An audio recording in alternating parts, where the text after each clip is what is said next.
Spieltag 2 meiner EM-Prognose. Schnallt euch an, es fallen sehr, sehr viele Tore allein in unserem ersten Spiel. In Gruppe A die deutsche Mannschaft gegen Ungarn schon früh zurück. Nach 6 Minuten. Nach dem Auftaktsieg gegen Schottland natürlich die Deutschen mit einem Sieg schon so gut wie im Achtelfinale. Aber bei einer Niederlage wird das Ganze natürlich nochmal ein bisschen haarig. Und von daher heute das umso wichtigere zweite Spiel, was da traditionell bei den Deutschen bei den vergangenen Turnieren nicht so optimal gelaufen ist. Aber hier kämpfen sie sich ganz schnell und früh in der Partie wieder zurück. Minute 21, İlkay Gündoğan, der Kapitän, mit dem Ausgleich, schön gespielt. Die Deutschen anfangs ähnlich wie gegen Schottland ein bisschen verunsichert, leichte Nervosität, große Anspannung natürlich. Aber dann kamen sie immer besser ins Spiel rein und nur 7 Minuten später Musiala völlig frei im Strafraum. Der konnte quasi bis auf die Torlinie spazieren. Und der besorgte dann die Führung zum 2:1 und Stand jetzt waren die Deutschen schon im Achtelfinale. Gute Stimmung auch hier in Stuttgart beim zweiten Spiel. Und Musiala wirklich frei. So frei kommst du nicht mal als Kreisklassenspieler zum Abschluss. Das war wirklich sehr, sehr gut. Aber auch die Ungarn, die erwiesen sich wie schon 2021 bei der EM als sehr, sehr harter Brocken. Und auch hier kamen sie wieder zurück über Adam. Minute 32 gegen 2 Mann, gegen Kimmich und Rüdiger, die da beide nicht in den Zweikampf kamen. Sehen wir gleich nochmal in der Wiederholung. Und Adam, der sich wirklich mit seinem wuchtigen Körper da hochschraubte und zum 2:2 einköpfte. Für Neuer da nichts zu machen. Und es war immer noch nicht Halbzeit. Also ihr merkt schon, allein im ersten Spiel 4 Tore nach 38 Minuten. Und das ging direkt so weiter. Wieder Gündoğan. Diesmal nach Vorlage von Florian Wirtz. Der Doppelpack des Kapitäns. Ein Wahnsinn, was sich hier abspielt. Und ich verspreche euch, es folgen Spiele, da fallen noch mehr Tore. Es wird noch spektakulärer, es wird noch wilder. Schön gespielt hier nochmal in der Wiederholung. Auch wieder zu viel Platz, dann Überzahl im Strafraum. Ganz leicht und ganz einfach ausgespielt. Wir springen aber rein in Halbzeit 2. Das war nämlich noch nicht der Schlusspunkt, denn die Ungarn kamen nochmal zurück. In Minute 73, Roland Szollay, nachdem er gegen die Schweiz schon getroffen hatte. Hier in unserer Prognose setzt er hier also den Ausgleich. Und zum Endstand 3:3. Das ging natürlich auch viel zu einfach. Viel zu viel Platz im Strafraum. Trotzdem eine gute Ausgangsposition für die Deutschen, die so gut wie im Achtelfinale stehen. Rüber nach Köln zum zweiten Spiel dieser Gruppe. Schottland gegen die Schweiz. Und genau diese Schotten begannen nach einer halben Stunde mit dem Torreigen. Das 1:0 durch McGinn. Begünstigt von einem Torwartfehler von Jan Sommer. Da können wir gleich nochmal in der Wiederholung schauen. Da hat er sich vergriffen. Der war eigentlich nicht ganz unhaltbar. Für die Schotten natürlich nach der Auftaktniederlage schon ein Sieg Pflicht, wenn man denn noch die Chance wahren möchte aufs Achtelfinale. Hier sehen wir das nochmal. Der Schuss und dann greift Sommer so ein bisschen daneben. Sei es drum. Nächstes Tor dann in Minute 37. McGregor da alleine gegen 6, 7 Schweizer, die so löchrig sind wie ihr beheimateter Käse. Also ein Schotter alleine gegen 6 oder 7 Schweizer, das geht natürlich nicht. So kannst du dich nicht präsentieren und so wirst du halt aus diesem Turnier auch ausscheiden. Da hat er ein bisschen Glück gehabt, dann setzt er sich aber klasse durch, unter anderem gegen Rodriguez und Sommer dann. Bei dem Schuss machtlos im Tor, auch wenn es das kurze Eck ist. Da konnte er nun wirklich nichts machen. Und dann der Sprung in Halbzeit 2, schon in die Nachspielzeit. Nochmal ein sehr, sehr sehenswertes Tor. Christie und da ist es wieder McGregor. Und da konnte Sommer wirklich nichts machen. Ein schöner Abschluss dieses Spiels. Und für die Schotten natürlich das gelungene Comeback in dieser Gruppe. Denn durch das Unentschieden der Ungarn gegen Deutschland sind jetzt die Schotten auf Platz 2. Mal so alles in der eigenen Hand im letzten Spiel gegen die Ungarn. Werden wir gleich nochmal mit Blick auf die Tabelle sehen. Und die Schweizer, die brauchen schon ein kleines Wunder. Müssten dann gegen Deutschland gewinnen. Müssten hoffen, dass die Ungarn nicht gewinnen gegen die Schotten oder dort unentschieden spielen. Wir schauen jetzt einfach zusammen nochmal, bevor wir hier groß hin und her rechnen, auf die Tabelle. Dort sehen wir, dass die Deutschen immer noch auf der 1 stehen mit 4 Punkten. Eigentlich schon so gut wie durch. Dahinter wird es dann aber sehr, sehr spannend. Die Schotten und die Ungarn spielen am letzten Spieltag gegeneinander. Die Schweizer brauchen, wie gesagt, ein kleines Fußballwunder, damit sie überhaupt noch irgendwie in diesem Turnier bleiben. Es bleibt also spannend. Schottland und Ungarn machen für mich Platz 2 aus. Die Deutschen, auch wenn es jetzt hier sehr knapp aussieht, werden ins Achtelfinale einziehen. Gruppe B startet mit Kroatien gegen die sehr frech aufspielenden Albaner, die ja in ihrem ersten Spiel einen Punkt geholt hatten gegen die Italiener. Hier lagen sie allerdings nach 33 Minuten zurück. Durch das Gegentor von Ivan Perisic. Relativ frei am ersten Pfosten kam er da zum Kopfball. Große Freude natürlich bei den vielen, vielen kroatischen Fans. Schöne Flanke und dann, wie gesagt, aus 5 Metern der Kopfball rein ins Tor. Aber davon ließen die Kroaten sich ein bisschen von ab. Viele Chancen gab es dann nicht mehr. Die Albaner kamen immer besser ins Spiel rein, besonders halt in Halbzeit 2. So ähnlich wie gegen Italien. Der Gegner schaltete 1-2 Gänge zurück und das war dann die Chance für die Albaner, hier wieder zurückzukommen ins Spiel. Muja mit der großen Chance. Das sollte noch nicht der Ausgleich sein. Der Ball ging auch ganz, ganz knapp vorbei. Auch ziemlich frei im Strafraum, aber dann doch 2-3 Meter vorbei. Der Ausgleich sollte dann aber noch folgen, kurz vor Schluss. Ähnlich wie gegen Italien. Diesmal ist es Seferi, der für den nicht ganz unverdienten Ausgleich sorgt. Also die Albaner, die spielen hier bislang richtig, richtig frech auf. Scheuen vor nichts und vor niemandem zurück. Auch gegen Italien haben sie schon einen Punkt geholt und das nicht unverdient. Und genauso auch heute gegen die Kroaten, für die das Remis natürlich ein bisschen zu wenig ist. Das Duell der beiden ehemaligen Europameister, Italien der amtierende, Spanien zuletzt 2012, wieder zusammen in einer Gruppe. Und die Italiener mit der Führung, die natürlich nach dem Unentschieden gegen Albanien auf Sieg spielen mussten. Das kann nämlich eine ganz, ganz interessante Konstellation noch werden bei bestimmten Ergebnissen. Hier jetzt erstmal die Führung von Fratesi vorbereitet und Raspadori dann auch ziemlich frei im Strafraum vorbei.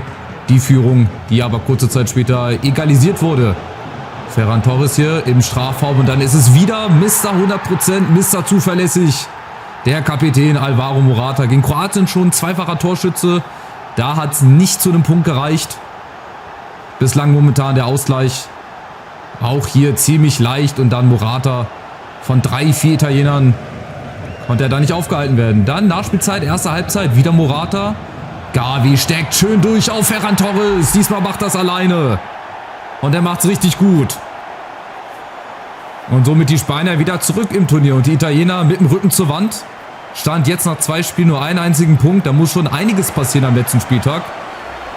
Sonst geht das große Favoritensterben in Gruppe B schon los. Hier nochmal schön durchgesteckt und dann Ferran Torres. Das ist dann eigentlich ein Pflichtding, den Ball reinzumachen. Und hat als Zweiter nur noch eine Chance. Gavi nach 74 Minuten. Unterm Strich ein verdienter Sieg der Spanier. Und wie gesagt, die Italiener, wenn wir auf die Tabelle gucken, stehen mit dem Rücken zur Wand und kurz vor dem Aus. Die einzige Chance für die Italiener ist es, sich als bester Gruppendritter zu qualifizieren. Am letzten Spieltag geht es dann gegen Kroatien. Spanien spielt gegen Albanien, die ihrerseits mit einem Sieg ebenfalls ins Achtelfinale einziehen können. Also Gruppe B, großes Favoritensterben. Vielleicht geht es ja los mit den Italienern. Gruppe C und wir starten mit Slowenien gegen Serbien, die hier in der 5. Minute einen Freistoß ganz knapp an der Mauer vorbei, aber dann doch ein bisschen weiter am Tor vorbeizogen. Wichtiges Spiel für die Serben. Eine Niederlage heute und das würde das gleichzeitige Aus bedeuten. Sie ging aber in Minute 23 dann durch Mitrovic in Führung.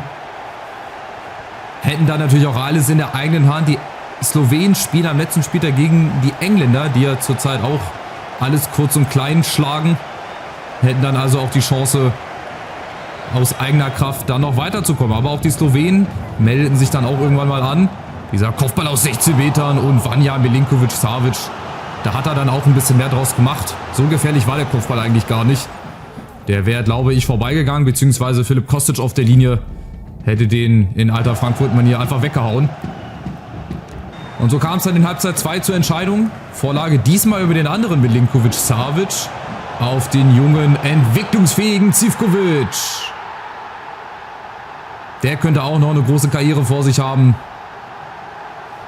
Besorgt somit seinem Land die ersten 3 Punkte in diesem Turnier und noch alle Chancen aus Weiterkommen. Auch immer im Hinterkopf behalten, dass der beste Gruppendritte, also 4 beste Gruppendritten, die kommen auch noch ins Achtelfinale. Da müssen wir dann am Ende des 3. Spieltags mal rechnen und gucken. Für heute auf jeden Fall das 2:0 für die Serben gegen Slowenien und das geht unter dem Strich in Ordnung. Nach dem furiosen Auftaktsieg gegen die Serben war es für die Engländer heute gegen Dänemark eine etwas schwierigere Partie. Aber in Minute 19 dann dieser super getretene Freischuss von Kieran Trippier. Die Engländer natürlich einer der großen Top-Favoriten. Wird es dieses Jahr endlich zum großen Wurf reichen? Mal wieder ein Titel nach 1966.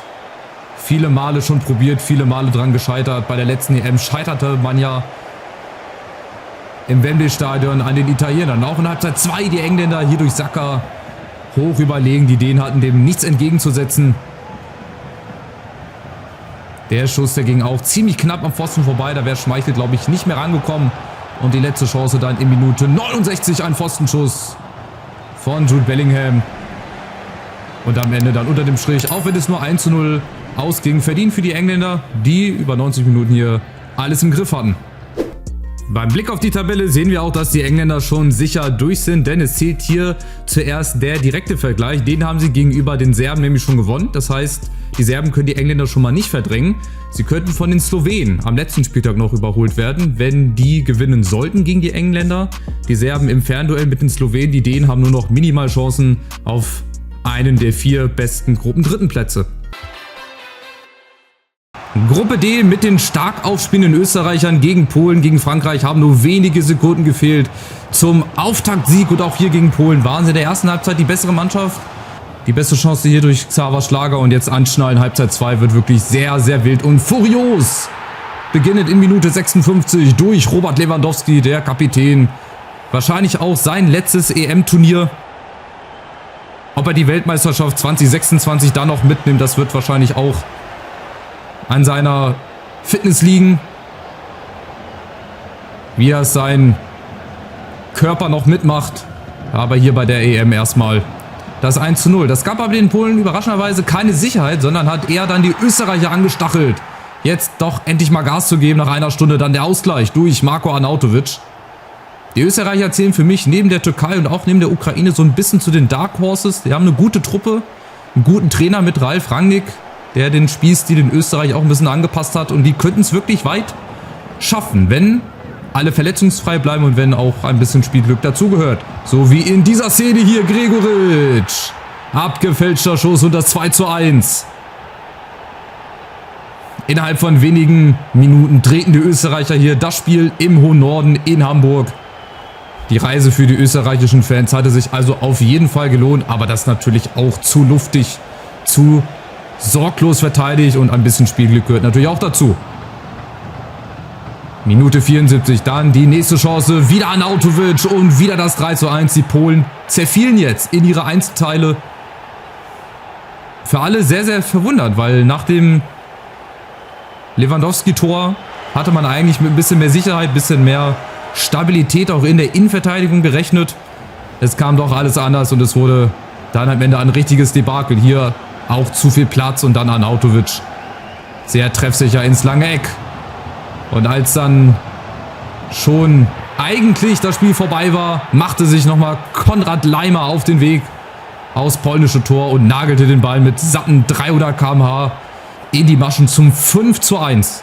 Die Österreicher mit einem Ausrufezeichen, mit ihnen ist auf jeden Fall zu rechnen in der K.O.-Phase. Und für die Polen ist das natürlich ein Desaster. Nach einer Einzelführung, nach 55 Minuten, sich dann noch so abschlachten zu lassen, das ist wirklich schon sehr, sehr besorgniserregend. Im zweiten Spiel dann die Niederländer gegen Frankreich, auch schon sowas wie ein vorweggenommenes Finale von den Namen her. Die Führung dann für die Franzosen in Minute 10 durch Olivier Giroud. Viele Tore für die Nationalmannschaft gemacht, doch er hat sich ja 2018 zum Weltmeister gekrönt. Und das ging in Leipzig schon ganz gut los. Und auch dieses Spiel sollte sehr, sehr viele Tore für sich beanspruchen. Für die neutralen Zuschauer natürlich daher ein sehr, sehr spannendes und sehr unterhaltsames Spiel. Und für die Holländer der Ausgleich erstmal in Minute 36. Depay nach dem Fehler von Konaté alleine aufs Tor von Mike Maignan. Die Holländer natürlich mit Rückenwind, ne? Nach dem Auftaktsieg gegen die Polen. Das 2:1, sie in einer besseren Ausgangslage als die Franzosen, die natürlich jetzt ein bisschen unter Druck standen. Die das dann aber so antworteten über Antoine Griezmann. Minute 40 dann die erneute Führung. Wenn es drauf ankam, dann waren die Franzosen da, dann konnten sie Fußball spielen, dann kamen die Chancen und dann machten sie auch die Tore. Aber auch das natürlich viel zu einfach. Hernandez als Linksverteidiger, so weit vorne, darf eigentlich auch nicht sein. Und dann springen wir rein in Halbzeit 2. Jules Koundé, auch Verteidiger eigentlich. Was macht er da so weit vorne? Und dann ist es Rabiot, der sich mit ein bisschen Glück durchsetzt und dann dieses Ding raushaut. In Minute 53, Adrien Rabiot. Brachte dann die Franzosen endgültig auf die Siegerstraße. Wichtig für die Franzosen im Zweikampf mit Österreich. Auf jeden Fall oben dran zu bleiben. Schön gemacht, wie gesagt, ein bisschen Glück, aber dann einfach oben in den Winkel. Das zeugt von Qualität und genauso in Minute 85 Ousmane Dembélé, auch die Niederländer zerfielen ähnlich wie die Polen, total unverständlich, aber die Franzosen von der Qualität her einfach nochmal 1-2 Klassen besser, wenn sie es auf dem Platz zeigen. Die Holländer könnten das genauso gut schaffen, Viertelfinale ist mindestens drin, aber die haben mit Österreich natürlich noch einen starken dritten Konkurrenten, wobei ich die Österreicher ein bisschen stärker sehe als die Holländer.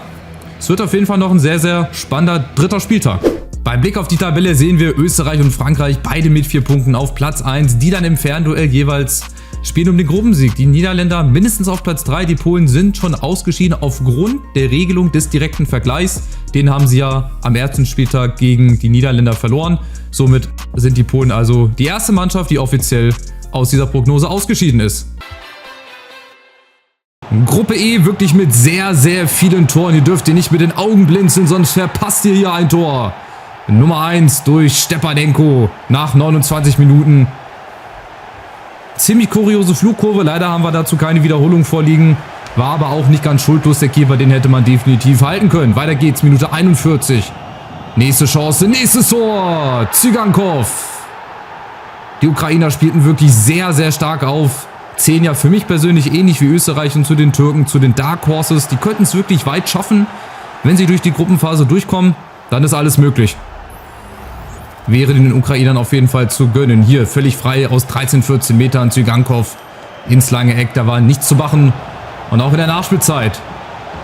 Vorlage von Artem Dovbyk. Der Keeper geht schon aus dem Tor. Dubravka hat gar keinen Bock mehr. Und Zinchenko sagt Dankeschön. Der Kapitän von Arsenal. Brachte die Ukrainer vermeintlich schon auf die Siegerstraße. Mit dem Außenriss natürlich aus 5 Metern. Seien wir ehrlich. Das Ding hätte selbst ich reingemacht. Aber Minute 71, es war ja noch nicht vorbei. Der Anschlusstreffer. Für die Slowaken durch Schranz.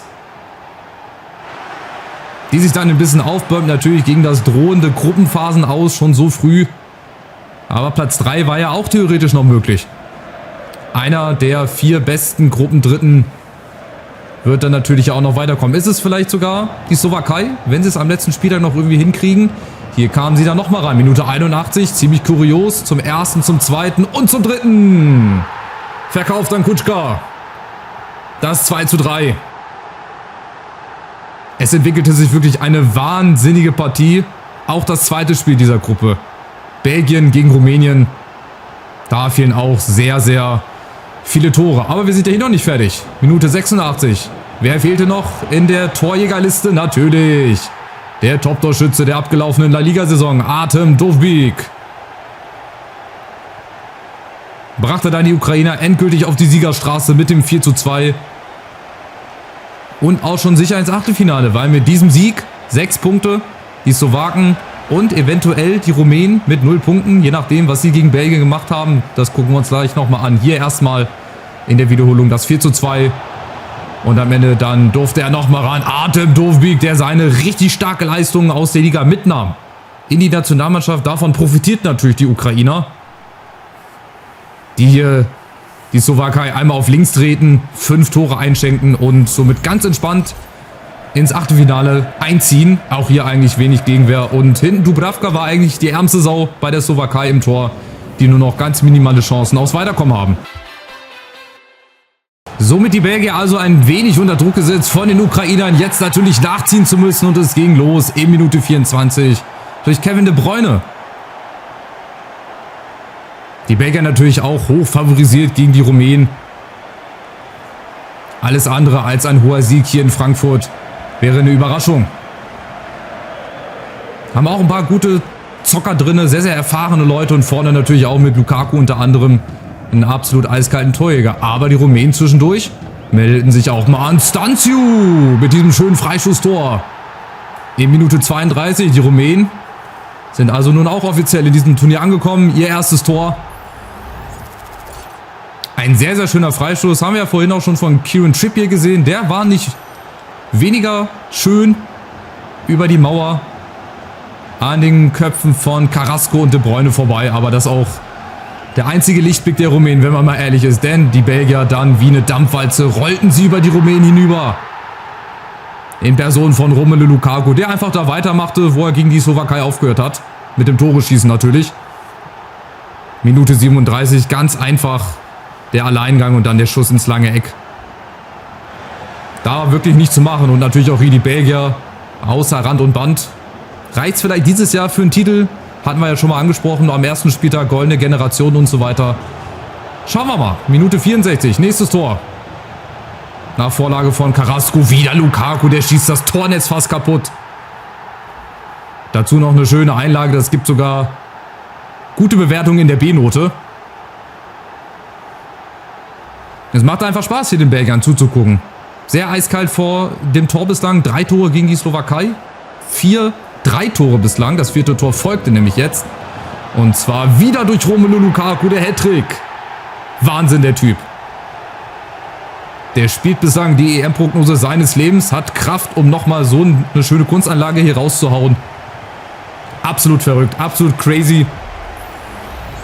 Aber auch verdient in der Höhe, muss man sagen. Die Belgier wirklich sehr, sehr effizient vor dem Tor. Das Ding natürlich auch nicht ganz unhaltbar, aber am Ende des Tages, glaube ich, einfach zu platziert. Und dann in Minute 73 nicht Lukaku, sondern Mangala. Macht auch hier also das 5. Tor. Ähnlich wie die Ukrainer. Kassierten ein Gegentor weniger. Beide Teams natürlich im Achtelfinale. Dadurch, jetzt ging nur noch darum, ob Rumänien oder ob die Slowakei sich noch irgendwie als bester Gruppendritter qualifizieren wird. Es wird schwer. Da muss es auf jeden Fall einen Sieger geben. Das schauen wir uns jetzt nochmal detailliert natürlich in der Tabelle an. Der Mann des Tages natürlich Lukaku mit 3 Toren. Wir sehen ja also die Belgier und die Ukrainer beide mit starken 6 Punkten, starkes Torverhältnis auf Platz 1 und 2. Die beiden im letzten Spiel gegeneinander, kämpfen also um den Gruppensieg, genauso wie Rumänien und die Slowakei kämpfen um einen der besten Gruppendrittenplätze. Wird, glaube ich, sehr, sehr schwer. Selbst wenn es da einen Sieger geben wird, hängt es, glaube ich, ein bisschen am Torverhältnis. Den Abschluss gibt es wie immer in Gruppe F, angefangen mit Georgien gegen Tschechien, die hier nach 27 Minuten mit 1:0 in Führung gingen durch Jurasek. Die Georgier, ähnlich wie die Albanier, eine Überraschungsmannschaft. Eine Mannschaft, die nicht zu verlieren hat, sind zum allerersten Mal bei einem großen Turnier mit dabei. Die genießen natürlich hier jedes Spiel. Und warum nicht? Mit einem Unentschieden oder mit einem Sieg sich vielleicht auf Platz 3 schleichen und dann ins Achtelfinale einziehen. Das könnte auf jeden Fall das Ziel sein. Und die Marsch und die Richtung auf jeden Fall. Minute 33, dann auch der Ausgleich. Also auch hier in diesem Spiel, ähnlich wie gegen die Türkei, mit dem Tor durch ihren Superstar, durch Kvaratskhelia. Der Mann vom SSC Neapel. Der sticht natürlich raus aus dieser Truppe. Aber diese Truppe kommt auch nicht nur über ihn, sondern auch über viel Kampfgeist, viel Geschlossenheit. Und natürlich auch über einen guten Keeper hier zu sehen, Mamardashvili, der sich jetzt so ein kleines Privatduell lieferte mit Lojek von Leverkusen. Und Mamardashvili ein ums andere Mal stielte den Tschechen so ein bisschen die Show. Hier zum Beispiel auch ziemlich frei von Lojek, den kann er ein bisschen besser platzieren. Und auch in dieser Situation Mamardashvili wieder auf dem Posten. Also heute einen richtig starken Keeper hinten drinne. Bei ihm können sie sich wirklich bedanken, dass es beim 1:1 blieb. Die Georgier also noch mit allen Möglichkeiten. Genauso natürlich die Tschechen. Und wir gucken jetzt mal im zweiten Spiel, was die Portugiesen gegen die Türken machten. Die war nämlich beflügelt von dem 2:1 Auftaktsieg gegen Georgien. Natürlich heute auch irgendwas mitzunehmen. Und die Chance, die ergab sich durch Enes Ünal in Minute 14. Wieder im Signal Iduna Park natürlich. Furiose Stimmung. Und die Türkei, das nächste Dark Horse, schon mit einem Bein im Achtelfinale. Die Portugiesen natürlich, ähnlich wie gegen die Tschechen, sehr, sehr verhalten. Hinten ab und zu mal den ein oder anderen Fehler und vorne einfach nicht konsequent in den Chancen. Und das rächte sich heute. Hier mal eine der wenigen Chancen, Leao und Otavio. Das war schon die beste Chance nach 23 Minuten. Und auch der Altmeister, der Großmeister CR7, fand nicht so recht in sein Spiel rein. Hier mal eine Ballrolle. Der Ball dann aber doch 3-4 Meter übers Tor. Und in Halbzeit 2 dann auch mal wieder die Türken über Aktürkoğlu, 68. Minute. Und dann haben wir noch eine Chance in Minute 83 Leao, aber es brachte heute nichts. So viele Chancen gab es nicht. Die Türken brachten den Sieg über die Ziellinie und stehen mit diesem 1:0-Sieg schon so gut wie sicher im Achtelfinale. Das sehen wir auch hier beim Blick auf die Tabelle. 6 Punkte für die Türkei. Dahinter die Portugiesen jetzt im direkten Duell gegen die Georgier.